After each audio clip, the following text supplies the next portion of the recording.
RTV রাতের সংবাদে আপনাদের সঙ্গে আছি আমি নাবিলা হাসান। নাইকো দুর্নীতি মামলায় বিএনপি চেয়ারপারসন খালেদা জিয়া সহ 8 জনকে খালাস দিয়েছেন আদালত। ঢাকার বিশেষ জজ আদালত 4-এর বিচারক এ রায় দেন। পর্যবেক্ষণে আদালত বলেছে, রাজনৈতিকভাবে হয়রানি করতে এই মামলা করা হয়। বিএনপির আইন সম্পাদক ব্যারিস্টার কায়সার কামালের অভিযোগ, খালেদা জিয়া ও বিএনপির গায়ে কালিমা লাগাতেই নিজের মামলা প্রত্যাহার করে নাইকো মামলা চালিয়ে গেছেন শেখ হাসিনা। সাদিয়া কানিসকে সঙ্গে নিয়ে আতিকা রহমানের রিপোর্ট। বহুল আলোচিত নাইকো দুর্নীতি মামলায় বিএনপি চেয়ারপারসন খালেদা জিয়া সহ 8 আসামিকে খালাস দিয়েছেন আদালত। ঢাকার বিশেষ জজ আদালত 4-এর বিচারক রবিউল আলমের আদালত এই রায় ঘোষণা করেন। খালেদা জিয়া বর্তমানে চিকিৎসার জন্য লন্ডনে অবস্থান করছেন। তার পক্ষে আদালতে উপস্থিত ছিলেন তার আইনজীবী মোহাম্মদ জিয়াউদ্দিন জিয়া। রায়ে আদালত তার পর্যবেক্ষণে বলেন, রাজনৈতিকভাবে হয়রানি করতে এই মামলা করা হয়েছিল। মাননীয় আদালত পরিষ্কার করে বলেছেন যে কোনো সাক্ষী বেগম খালেদা জিয়ার বিরুদ্ধে কোনো অভিযোগ করেননি। অন্যান্য যে অভিযোগগুলো আসছে এইগুলো সবগুলো অভিযোগ হচ্ছে শেখ হাসিনার বিরুদ্ধে, এবং এই অন্যান্য আসামিদের বিরুদ্ধে কোনো অভিযোগ প্রতিষ্ঠিত হয় নাই। খালাস পাওয়া অন্য আসামিরা হলেন গিয়াসউদ্দিন আল মামুন, সাবেক সচিব খন্দকার শহীদুল ইসলাম, ঢাকা ক্লাবের সাবেক সভাপতি সেলিম ভুঁইয়া, সিএম ইউসুফ হোসেন, সাবেক মুখ্য সচিব কামাল উদ্দিন সিদ্দিকী, বাপেক্সের সাবেক মহাব্যবস্থাপক মীর ময়নুল হক ও নাইকো রিসার্চ বাংলাদেশ লিমিটেডের সাবেক প্রেসিডেন্ট কাশেম শরীফ। বিএনপির আইন বিষয়ক সম্পাদক ব্যারিস্টার কায়সার কামাল বললেন, শেখ হাসিনা ক্ষমতার প্রভাব খাটিয়ে নিজের সব মামলা প্রত্যাহার করে খালেদা জিয়াকে ফাঁসানোর জন্য মামলা প্রভাবিত করেছেন। তৎকালীন সময়ে দুর্নীতি দমন কমিশন শেখ হাসিনার বিরুদ্ধে যে স্টে ছিল সেই স্টেটার বিরুদ্ধে আপিল পর্যন্ত করে নাই, অথচ দেশনেত্রী বেগম খালেদা জিয়ার বিরুদ্ধে কোনো ধরনের কোনো যৌক্তিক বা আইনগত অভিযোগ না থাকা সত্ত্বেও সেই মামলা দিয়ে দেশনেত্রী বেগম খালেদা জিয়াকে অনেকভাবে নাজেহাল করা হয়েছিল। আসামিদের মধ্যে মোশাররফ হোসেন, ব্যারিস্টার মওদুদ আহমেদ, বাপেক্সের সাবেক সচিব শফিউর রহমান মারা যাওয়ায় মামলার দায় থেকে তাদের অব্যাহতি দেয়া হয়। 2007 সালে খালেদা জিয়ার বিরুদ্ধে নাইকো দুর্নীতি মামলাটি দায়ের করে দুদক। 2008 সালের 5 মে খালেদা জিয়া সহ 11 জনের বিরুদ্ধে দুদক আদালতে অভিযোগপত্র জমা দেয়। আতিকা রহমান, আরটিভি, ঢাকা।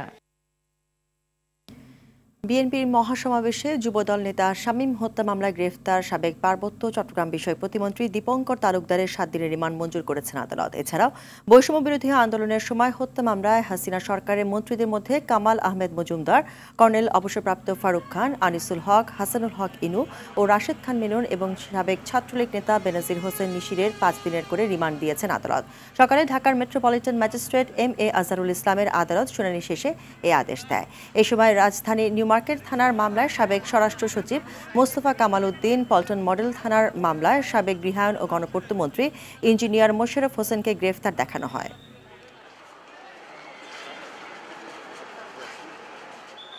এনামুর রহমান এনাম সাহেবকে সাভারের বৈষম্যবিরোধী ছাত্র আন্দোলনের হৃদয় হত্যা মামলায় আজকে সুনির্দেশ দেখানো হয় এবং তার 7 দিনের পুলিশ রিমান্ড আবেদন করলে বিজ্ঞ আদালত তাকে 4 দিনের পুলিশ রিমান্ড মঞ্জুর করে। আজকে জুনায়েদ আহমেদ পলককে ধানমন্ডি থানার 5-9-24 একটি মামলাতে শুধুমাত্র সুনির্দেশ দেখানো হয়েছে, তাকে কোনো রিমান্ড চাওয়া হয় নাই।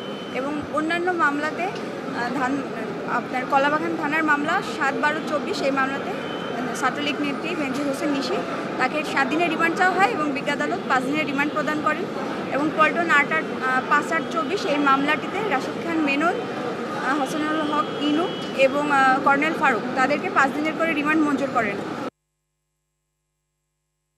গণহত্যায় জড়িতরা মাফ চেয়ে নির্বাচনে অংশ নিতে পারবে, অন্তর্বর্তী সরকারি উপদেষ্টার এমন বক্তব্য নতুন দল গোছানোর কৌশল বলে মনে করেন বিএনপি মহাসচিব মির্জা ফখরুল ইসলাম আলমগীর। সরকারের সহযোগিতায় নতুন দল গঠন জনগণ মেনে নেবে না বলে মন্তব্য করেন তিনি। রাজধানীর কৃষিবিদ ইনস্টিটিউটে ছাত্রদলের অনুষ্ঠানে বিএনপি মহাসচিব বলেন, কেউ 1-11-র দিকে যেতে চাইলে তার ফল ভালো হবে না। জাহিদ রহমানের রিপোর্টে বিস্তারিত। ঢাকা মহানগর উত্তর, দক্ষিণ, পূর্ব ও পশ্চিম ছাত্র দলের সদস্য নবায়ন, নতুন সদস্য ফরম বিতরণ এবং গণ অভ্যুত্থান পরবর্তী বাংলাদেশের নতুন ধারার ছাত্র রাজনীতি শীর্ষক আলোচনার আয়োজন করে জাতীয়তাবাদী ছাত্রদল।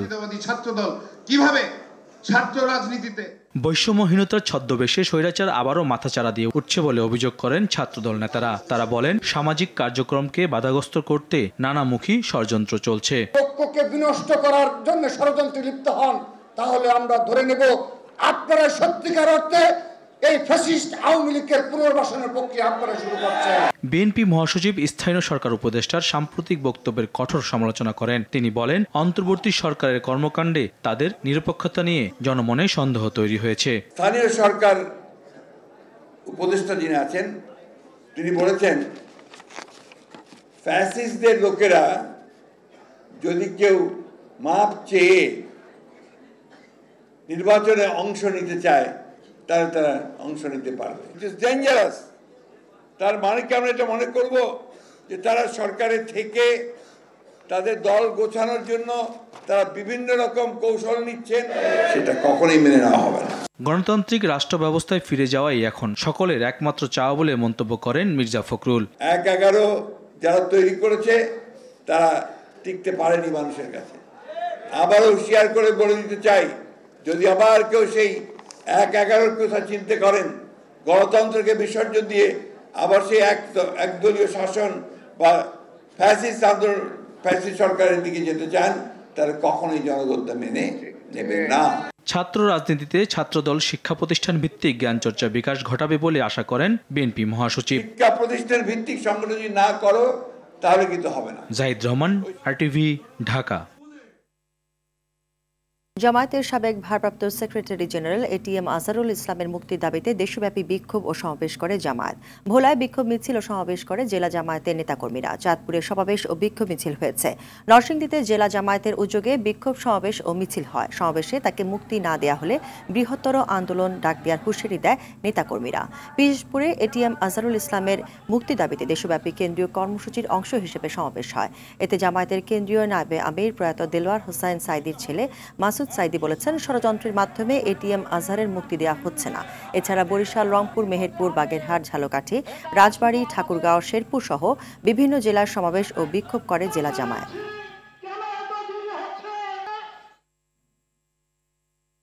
2018 সালে অনুষ্ঠিত বিতর্কিত নির্বাচনে দায়িত্ব পালন করা 33 রিটার্নিং কর্মকর্তা ও জেলা প্রশাসককে বিশেষ ভারপ্রাপ্ত কর্মকর্তা বা OSD করেছে সরকার। বিকেলে জনপ্রশাসন মন্ত্রণালয়ের পৃথক 6টি প্রজ্ঞাপনে এই সিদ্ধান্তের কথা জানানো হয়। এসব কর্মকর্তা বিভিন্ন মন্ত্রণালয়, বিভাগ ও দফতরে যুগ্ম সচিব পর্যায়ের পদে কর্মরত রয়েছে বলে জানা গেছে। এর মধ্যে 5টি প্রজ্ঞাপনে প্রতিটিতে 6 জন করে এবং আরেকটিতে 3 জন কর্মকর্তাকে OSD করার কথা জানানো হয়। এর আগে একই কারণে আরও 12 জন কর্মকর্তাকে OSD করা হয়েছিল।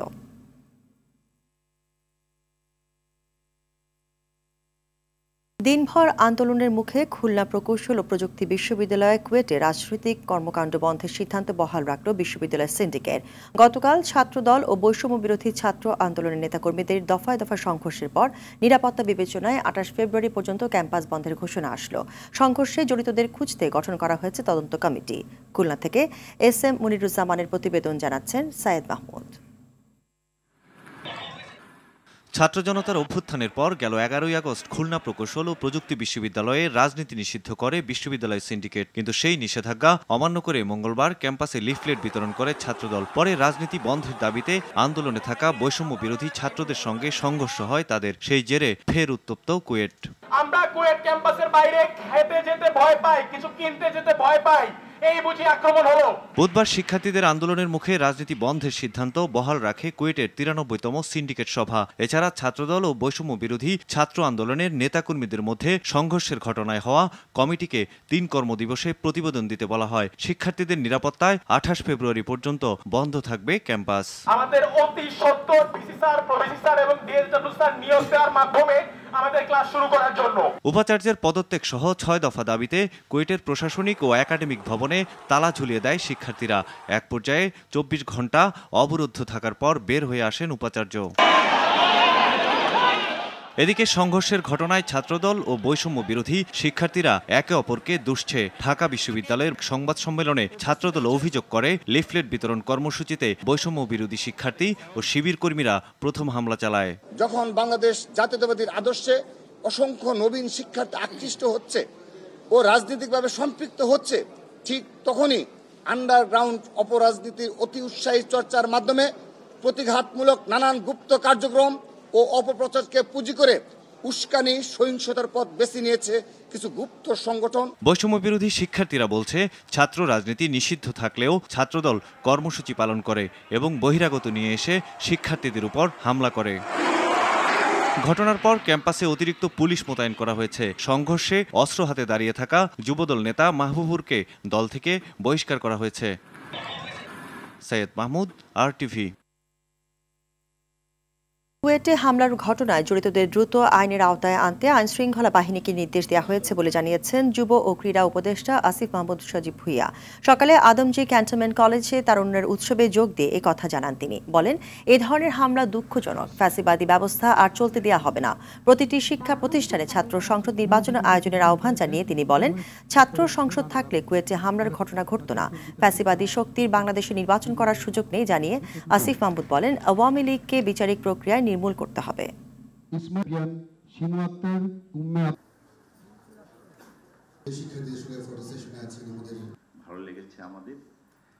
আমরা আইনশৃঙ্খলা বাহিনীর সাথে কথা বলছি এই বিষয়টি পুঙ্খানুপুঙ্খ তদন্ত করে ভিডিও ফুটেজ যা ছবি আছে সেগুলো দেখে কারা এর সাথে জড়িত, কারা অস্ত্রের মহড়া দিয়েছে, সে যেই হোক, তার পরিচয় যাই হোক, তাকে শাস্তির আওতায় আনার জন্য যথাযথ ব্যবস্থা নেওয়া হবে। ফ্যাসিবাদের সময়ে যেই ইভিল প্র্যাকটিসগুলো ছিল, ক্যাম্পাসে ছাত্রদের উপর নিপীড়ন, নির্যাতন, গেস্ট রুম, গণরুমের মতো যেই বিষয়গুলো ছিল, ছাত্র রাজনীতির যেই নেতিবাচক দিকগুলো ছিল, সেগুলো আর কখনোই ফিরে না আসুক।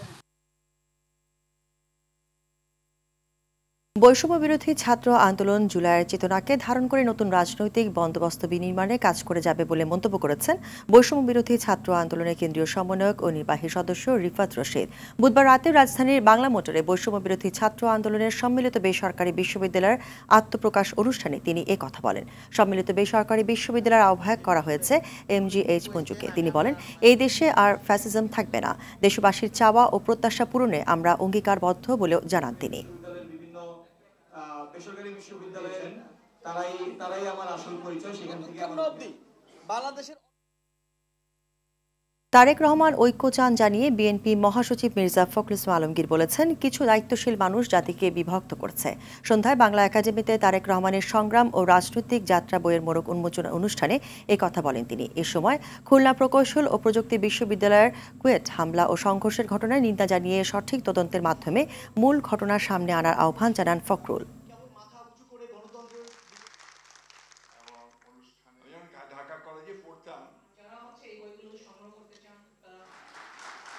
আমার দুঃখ হয়, খুব কষ্ট হয় যখন আমি দেখি যে আমাদের অত্যন্ত দায়িত্বশীল লোকেরা তারা এমন এমন কথা বলেন যে যেখানে বিভাজন সৃষ্টি হয়।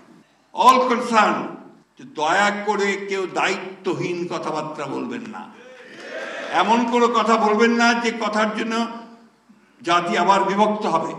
এমন কিছু কথা বলবেন না যাতে এই যে জুলাই আগস্টের কথা আপনারা বলছেন, সেই জুলাই আগস্টের যে অর্জন, সেই অর্জন সম্পূর্ণভাবে ব্যর্থ হয়ে যাবে, সেটা যেন না হয়। আন্তর্জাতিক মাতৃভাষা দিবস উপলক্ষে স্মারক ডাকটিকিট উদ্বোধনী খাম ও শিলমোহর অবমুক্ত করেছেন প্রধান উপদেষ্টা ডক্টর মোহাম্মদ ইউনূস। তেজগাঁওয়ের প্রধান উপদেষ্টার কার্যালয়ে এই ডাকটিকিট অবমুক্ত করা হয়। একই সাথে ৭ম জাতীয় কমিউনিটি ডেভেলপমেন্ট ক্যাম্প কমটেকা ২০২৫ উদযাপন উপলক্ষে স্মারক ডাকটিকিট উদ্বোধনী খাম ও শিলমোহর অবমুক্ত করেন প্রধান উপদেষ্টা। এ সময় তথ্য, ডাক ও টেলিযোগাযোগ উপদেষ্টা নাহিদ ইসলাম, ডাক ও টেলিযোগাযোগ সচিব ডক্টর মোহাম্মদ মুশফিকুর রহমান, কমটেকা উপদেষ্টা সড়ক পরিবহনের সিনিয়র সচিব, কমটেকা চিফ মীর মাহবুবুর রহমান স্নিগ্ধ সহ অন্যরা উপস্থিত ছিলেন।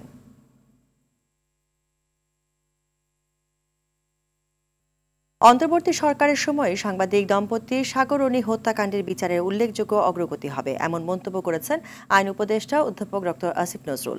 সন্ধ্যায় রাজধানী জাতীয় জাদুঘরে নলিনীকান্তি ভট্টশালী গ্যালারিতে সাগরণী হিউম্যান রাইটস ফটো অ্যাওয়ার্ড অনুষ্ঠানের সম্পূর্ণ দিনের প্রদর্শনীতে এসে তিনি একথা বলেন। আসিফ নজরুল বলেন, ফ্যাসিস্ট আওয়ামী লীগ সরকারের আমলে শতাধিকবার এই সাংবাদিক দম্পতি হত্যাকাণ্ডের প্রতিবেদন না হওয়া শঙ্কার ও দুঃখজনক। হিউম্যান রাইটস ফটো অ্যাওয়ার্ড প্রতিযোগিতায় ৯০ জন ফটো সাংবাদিক অংশ নেন এবং ৩ জনকে এই অ্যাওয়ার্ড দেওয়া হয়। প্রতিযোগিতায় অংশগ্রহণকারীদের ছবিতে আওয়ামী লীগ সরকারের আমলের মানবাধিকার লঙ্ঘনের ভয়াবহ চিত্র তুলে ধরা হয়।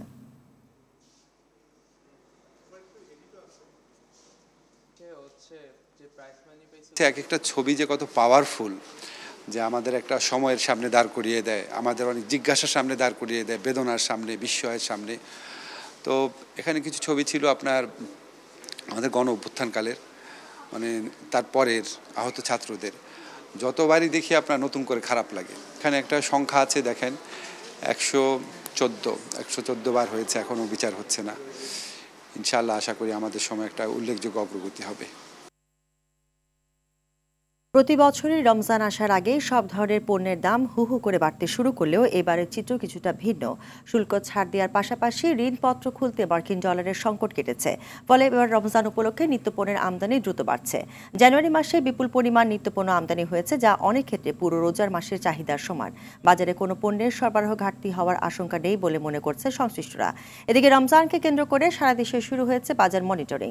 ভোক্তা সংরক্ষণ অধিদপ্তর চট্টগ্রামের পক্ষ থেকে সকালে কাজীর দেউরি বাজারে অভিযান পরিচালনা করা হয়েছে। এ সময় বেশ কয়েকটি দোকানকে মূল্য তালিকা না থাকা সহ বিভিন্ন অনিয়মের দায়ে 30,000 টাকা জরিমানা করা হয়েছে।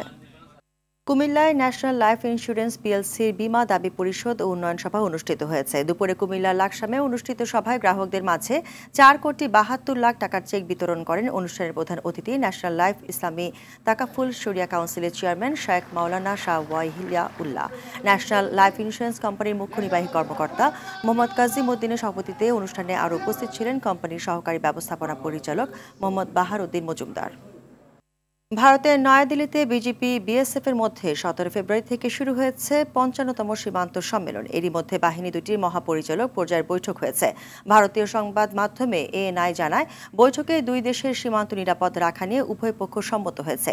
সেই সঙ্গে ভারত সীমান্ত দিয়ে বলপূর্বক বাস্তুচ্যুত মিয়ানমার নাগরিকদের বাংলাদেশে অনুপ্রবেশ রোধ, সীমান্তবর্তী 4টি খালের বর্জ্য পানি অপসারণে উপযুক্ত পানি শোধনাগার স্থাপন, কুশিয়ারা নদীর সঙ্গে রহিমপুর খালের মুখ উন্মুক্তকরণ এবং আঞ্চলিক বিচ্ছিন্নতাবাদী সশস্ত্র সন্ত্রাসী গোষ্ঠীর ক্যাম্পের সম্ভাব্য অবস্থান ও তাদের কর্মকাণ্ড সম্পর্কিত তথ্য বিনিময় সহ গুরুত্বপূর্ণ ইস্যু নিয়ে আলোচনা হয়। চ্যাম্পিয়ন্স ট্রফির মিশনে কাল মাঠে নামছে বাংলাদেশ। প্রথম ম্যাচে ভারতের মুখোমুখি হবে টাইগাররা। দুবাই আন্তর্জাতিক স্টেডিয়ামে ম্যাচ শুরু বাংলাদেশ সময় বেলা 3টায়। আপাতত প্রতিপক্ষ নয়, নিজেদের পরিকল্পনা বাস্তবায়নে নজর শান্ত বাহিনীর। তবে ভারতের বিপক্ষে জয় পেতে নিজেদের সেরাটা দিতে হবে বলে মনে করেন অধিনায়ক। বিস্তারিত রাফি আমিনের রিপোর্টে। লম্বা সময় আন্তর্জাতিক ওয়ানডে ম্যাচের বাইরে বাংলাদেশ। গত 2 মাসে অন্যান্য দলগুলো সিরিজ খেললেও টাইগাররা ব্যস্ত ছিল বিপিএল নিয়ে। বিরতি দিয়ে ক্রিকেটের পরাশক্তি ভারতের বিপক্ষেই নামবে এই সংস্করণে, তাও চ্যাম্পিয়ন্স ট্রফির মতো বড় আসরে। এরপরও দল নিয়ে আত্মবিশ্বাসী শান্ত, ছেড়ে কথা বলতে নারাজ তিনি। ইন্ডিয়া বাংলাদেশ এরকম তো একটা এক্সাইটমেন্ট থাকেই। আমার মনে হয় যে প্লেয়াররা এটা নিয়ে খুব বেশি চিন্তা করে না, প্লেয়াররা তাদের প্ল্যান কিভাবে এক্সিকিউট করবে এটা নিয়ে বেশি ফোকাস থাকে। তবে ভারতের মতো দলকে হারাতে নিজেদের সেরাটা দেওয়া ছাড়াও যে কোনো উপায় নেই, সেটাও অকপটে স্বীকার করলেন Shanto. I think all departments we have to play well. আমার মনে হয় সব বিভাগেই আমাদের ভালো ক্রিকেট খেলতে হবে, ব্যাটিং, বোলিং, ফিল্ডিং। কারণ সবশেষ কয়েক বছরে ওয়ানডেতে আমরা যেভাবে খেলেছি, আমার মনে হয় আমরা ভালো দল। ভারতকে হারাতে হলে স্কোরবোর্ডে বিশাল রান তোলার বিকল্প দেখছেন না শান্ত, তাই টপ অর্ডার ব্যাটারদের বিশাল দায়িত্ব দেখছেন তিনি। স্পেশালি যারা উপরের দিকে ব্যাটিং করে, এদের লম্বা ইনিংস খেলাটা খুব ইম্পর্টেন্ট। যখন আমরা এই উপরের শুরুটা ভালো করতে পারবো, তখনই দেখা যাবে যে একটা বড় রান করা সম্ভব। সো অবশ্যই কালকে উইকেট কন্ডিশন সবকিছু মিলানোর পরে আসলে ওইভাবে আমরা ব্যাটিংটা করার চেষ্টা করব। এদিকে টুর্নামেন্টে কোনো ভুল করতে নারাজ রোহিত শর্মা। এক ম্যাচ হারলেই হিসেবের মারপ্যাচে পড়তে হয়, তাই প্রতিটা ম্যাচকেই গুরুত্ব দিচ্ছেন ভারতীয় অধিনায়ক। রাফি আমিন, RTV। রাতের সংবাদ এ পর্যন্তই। মধ্যরাতের সংবাদ 1টায় দেখার আমন্ত্রণ রইল। ধন্যবাদ সবাইকে।